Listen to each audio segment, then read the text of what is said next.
Alright mga amigos, matapos nga po ang nakakaboring na naging laban ni newly crowned WBC World Lightweight Champion Shakur Stevenson kontra kay Edwin De Los Santos nitong Biyernes, nakabinbin po ngayon sa kawalan ang boxing career ni Shakur Stevenson.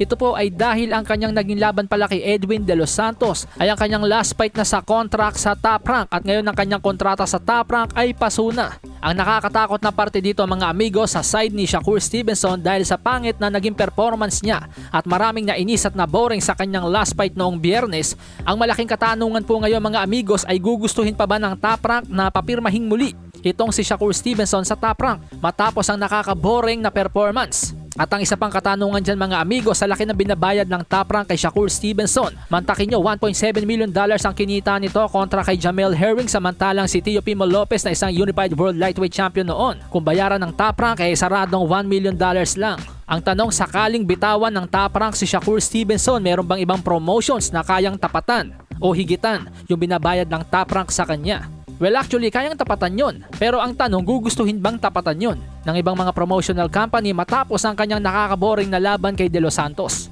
Kasi ganito po ang sitwasyon mga amigos, kaya't nasasabi nating namimiligro ang boxing career ni Shakur Stevenson sa Top Rank. Kumbaga, let's say history repeat itself.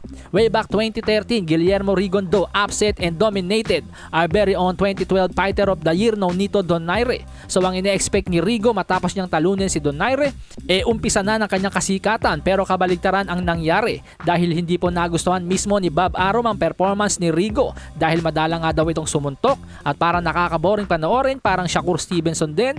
At ang mas masakit pa dyan, harap-harapan po yung sinabi ni Bob Arum kay Rigo na boring siya. And the point is that he could have thrown more punches. At sa ibang panaya mga amigo, sinabi rin ni Bob Arum na ayaw na ng HBO ipalabas ang mga laban ni Rigo matapos niyang talunin si Donaire.